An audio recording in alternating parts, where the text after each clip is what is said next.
मेरी प्यारे साथियों, कैसे हैं आप लोग। मैं राम केवल सर आज आप लोगों को कक्षा 10वीं एवं 12वीं के लिए भी, दोनों के लिए भी इम्पोर्टेंट है। ये टॉपिक फिजिक्स का है, मैं पढ़ाने वाला हूँ, जिसमें हम लोग दृष्टि दोषों के बारे में पढ़ेंगे। दृष्टि दोष क्या होता है, सबसे पहले ये समझेंगे।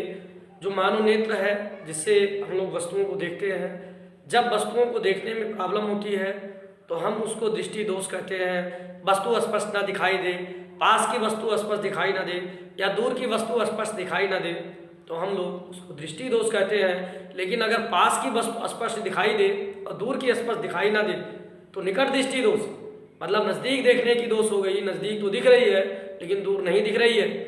और जो दूर दृष्टि दोष होता है, इसमें क्या होता है कि हमें दूर की वस्तुएं दिखाई देंगी लेकिन नज़दीक की वस्तुएं स्पष्ट दिखाई नहीं देंगी, दिखाई देंगी लेकिन स्पष्ट दिखाई नहीं देंगी। निकट वाली वस्तुओं को देखने में दिक्कत होगा, दूर दृष्टि दोष को। तो अब ये दोष है, ये मानव नेत्र में हो जाता है किसी। अब इसकी कमियां भी हैं, तो चलिए आइए देखते हैं हम लोग। सबसे पहले दृष्टि दोष में दो प्रकार के हैं, शॉर्ट साइटेडनेस निकट दृष्टि दोष को, या मायोपिया भी कहते हैं। निकट दृष्टि दोष को हम लोग मायोपिया भी कहते हैं। दूसरा है दूर दृष्टि दोष, इसको लॉन्ग साइटेडनेस और हाइपरमेट्रोपिया बोलते हैं। इसको क्या बोलते हैं? हाइपरमेट्रोपिया। इसको हम बोलते हैं मायोपिया और शॉर्ट साइटेडनेस बोलते हैं। तो इसमें क्या होती है, इस निकट दृष्टि दोष में निकट की वस्तुएं तो दिखाई देती हैं स्पष्ट, किंतु दूर की वस्तुएं स्पष्ट दिखाई नहीं देती हैं। तो ऐसे दोष को निकट दृष्टि दोष कहते हैं। इसका होता कारण क्या होता है, अच्छे से समझो। ये मान लो आंख दोष रहित है, ये मान लो नेत्र है और ये दोष रहित है। ये दोष रहित है और रेटिना पर यहां पर बिंब बन रहा है, ये आपकी रेटिना है। जब ये दोष रहित है तब यहां बन रहा है आराम से प्रतिबिंब, ठीक। ये दोष रहित है। अब जब दोष उत्पन्न होता है तो क्या होती है कि इसमें प्रतिबिंब रेटिना के पहले बन जाता है। तो क्या हो सकता है, ऐसा भी हो सकता है कि आपकी आंख जो है इसकी गोलक व्यास बढ़ जाए, जो नेत्र गोलक है उसका क्या हो, व्यास बढ़ जाए। तो हमारी रेटिना पहले यहां थी, अब हमारी रेटिना यहां पहुंच गई। क्या होगा, रेटिना यहां पहुंच गई लेकिन हमारी नेत्र लेंस है उसमें कोई परिवर्तन नहीं हुआ, तो वो प्रतिबिंब अब भी यहां बनाएगा। कहां बनाएगा? यहां बनाएगा। तो पहला कारण क्या हो सकता है कि नेत्र गोलक का व्यास बढ़ जाना, नेत्र गोलक का चपटा हो जाना, ऐसे कह सकते हो, लंबा हो जाना। नेत्र गोलक का व्यास बढ़ जाना मतलब इसकी साइज बढ़ जाए। दूसरा पॉइंट क्या होता है, हो सकता है दूसरा, मान लो ये अपने जगह पे सही रहे, जो हमारी फोकस बिंदु यहां है वो यहां आ जाए। तो ये कब आएगी, जब नेत्र लेंस की वक्रता त्रिज्या कम हो जाएगी। वक्रता किसको बोलते हैं? दूसरा, नेत्र लेंस की वक्रता त्रिज्या कम हो जाती है। वक्रता, त्रिज्या नहीं, वक्रता कम हो जाती है, वक्रता बढ़ जाती है। ये वक्रता दूसरी चीज अभी बता रहे हैं, जिससे फोकस दूरी घट जाती है। फोकस दूरी घट जाती है। अब ये कैसे होता है, वक्रता का मतलब जैसे मेरा हाथ देखो ऐसे है। अब ये वक्रता अगर इसकी कम होगी, कोई गोला है तो ये ऐसे हो जाएगी। मतलब जो गोला पहले बड़ा बन रहा था, ध्यान से देखो वक्रता क्या कैसे क्या होती है। ये आपकी वक्रता पहले है। अब मान लो वक्रता का मतलब इसका टेढ़ापन ऐसे, अब ये कम हो जाएगी ऐसे।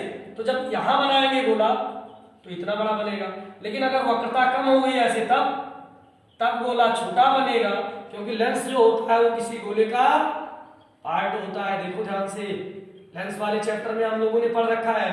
तो जब किसी गोले का ये पार्ट होता है तो क्या होगी, वक्रता का मतलब वक्रता त्रिज्या नहीं है, ये ऐसे है। अब ये घट जाएगी तो ऐसे हो जाएगी, कम हो गई ना। अब जब दूरी कम हो गई तो गोला कम बनेगा, गोला कम बनेगा नेत्र गोलक का। तो फोकस दूरी क्या होती है, वक्रता त्रिज्या की आधी होती है।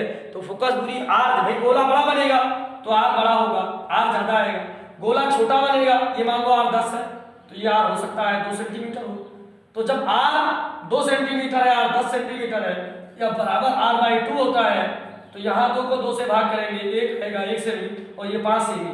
तो अगर नेत्र गोलक का जो नेत्र लेंस है उसकी फोकस वक्रता, वक्रता का मतलब ये वाला वक्र, वक्र माने ये इतना था, अब ये कम हो गया तो फोकस दूरी घट जाती है। फोकस दूरी जो पहले यहाँ थी वो यहाँ पहुंच गई, अब प्रतिबिंब नहीं बन पाएगा आंख पे। तो ये दो रीजन है, दो रीजन है। तो इसका प्रतिबिंब कहां बन जाता है, इस तरह से जो इसका प्रतिबिंब है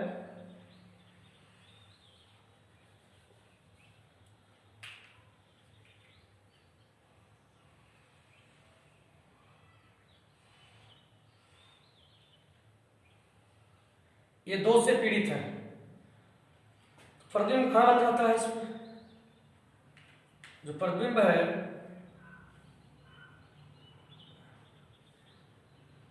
वो पहले बन जाता है यूं। रेटिना हमारी यहाँ है और प्रतिबिंब कहाँ बन गया, प्रतिबिंब हमारा पहले बन गया। अब इसका निवारण कैसे होता है, आप खुद सोचिए कि इसको जो अपसरित करना है प्रकाश की किरणों को और सिकोड़ना नहीं फैलाना है, तो फैलाने का कौन सा लेंस काम करता है, प्रकाश की किरणों को कौन सा लेंस जो है अपसरित करता है, ये आप लोग बताइए। जल्दी कमेंट कीजिए, फास्ट कमेंट, जल्दी मेरे प्यारे विद्यार्थियों जल्दी बताओ। अवतल लेंस बताया गया था कि अवतल लेंस में प्रकाश क्या होता है, अपसरित होता है, पढ़ने के बाद बाहर जाता है ना। तो इस प्रकाश की किरणों को हमें फैलाना है, तो निवारण में क्या करेंगे, मानव नेत्र के सामने चश्मे में, मानव नेत्र के सामने चश्मे में उचित फोकस दूरी का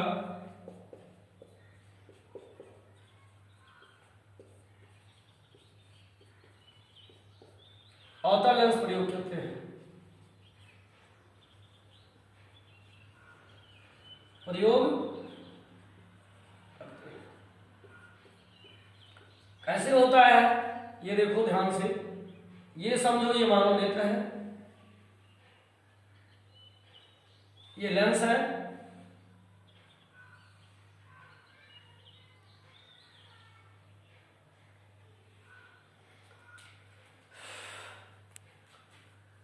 जब पहले प्रकाश की किरण आ रही थी तो प्रतिबिंब यहां बन रहा था, यूं प्रतिबिंब यहां बन रहा था, यहां, इसको देखिए ध्यान से। अब अगर हम उचित फोकस दूरी का उत्तल लेंस लगा देंगे तो ये क्या करेगा, प्रकाश की किरणें आएंगी, इस पर पड़ेंगी और पड़ेंगी तो ये क्या करेगा, थोड़ा अपसरित कर देगा, ऐसे फैला देगा, ऐसे फैला देगा और इतना फोकस दूरी उचित होती है कि फैला करके ये इसको रेटिना पर ले जाए, ये रेटिना पर आपका प्रतिबिंब बना देता है, रेटिना पर पहुंचा देता है। और जो दूर बिंदु है वो निकट पर आ जाती है, जो दूर बिंदु होती है वो कहाँ आ जाती है, निकट पर आ जाती है और वस्तुएं प्रतिबिंब रेटिना पर बन जाता है। मतलब प्रकाश की किरणें जो ऐसे जा रही थी उसको इसने क्या किया, थोड़ा सा क्रैक कर दिया, मतलब ऐसे फैला दिया, फिर आराम से रेटिना पर प्रतिबिंब बन गई। तो इसके निवारण के लिए मानव नेत्र में चश्मे में कौन सा लेंस लगेगा, अवतल लेंस लगेगा। अब दूरदृष्टि दोष क्या होती है, इसमें दूर की वस्तुएं स्पष्ट दिखाई नहीं देती है, पास की स्पष्ट दिखाई देती है। इसमें क्या होता है इसको समझेंगे हम लोग। पहला कारण होता है कि इसमें बढ़ जाता है, इसमें घट जाता है, नेत्र गोलक का व्यास घट जाता है। नेत्र गोलक जैसे मान लो साधारण आंख ऐसे है, ये साधारण है एकदम सही, तो प्रतिबिंब कहाँ बनेगी, यहाँ रेटिना पर। लेकिन इस दृष्टि में क्या होता है कि ये चपटा हो जाता है यूं। अब चपटा हो गया तो क्या होगा, अब तो भैया हमारी रेटिना आगे आ गई, अब आगे आ गई, अब भी प्रतिबिंब कहाँ बनेगा, यहाँ। तो जब प्रतिबिंब यहाँ बन रहा है तो हमें साफ दिखाई देगा, नहीं दिखाई देगा, ठीक। तो इसमें क्या होता है, नेत्र गोलक का व्यास घट जाना, मतलब छोटा हो जाना नेत्र गोलक।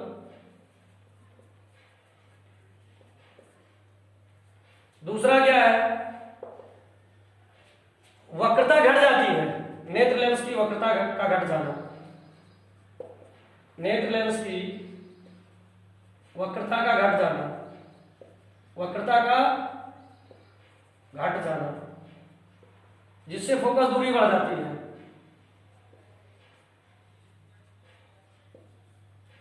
फोकस दूरी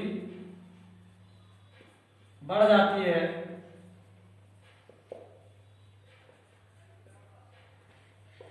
एवं प्रतिबिंब रेटिना के पीछे बनता है। ये वाला चित्र फॉलो करेंगे।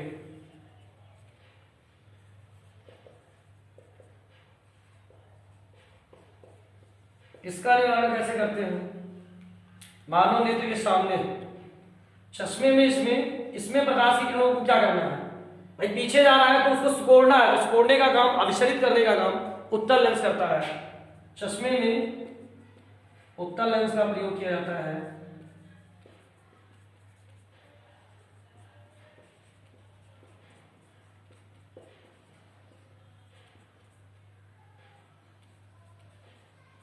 ये उचित फोकस दूरी का होता है, उचित फोकस दूरी का। ये मान लो आपका नेत्र लेंस है, वो नेत्र गोलक है, ये नेत्र लेंस है, प्रतिबिंब जो है आपकी यहां बन रहा है, रेटिना यहां है। तो क्या करते हैं, यहां उत्तल लेंस रखेंगे। उत्तल लेंस क्या करेगा, प्रकाश की किरणों को सिकोड़ देगा। जो प्रकाश की किरणें सीधे ऐसे जा करके पड़ रही थी, पढ़ने के बाद प्रतिबिंब बाहर बन रहा था, उनको अब ये सिकोड़ देगा, यहाँ पर भी बन रहा था।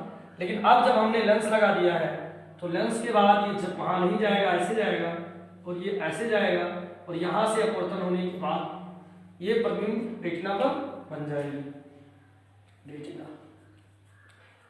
और जो निकट बिंदु है वो कहाँ चला जाएगा, दूर पर।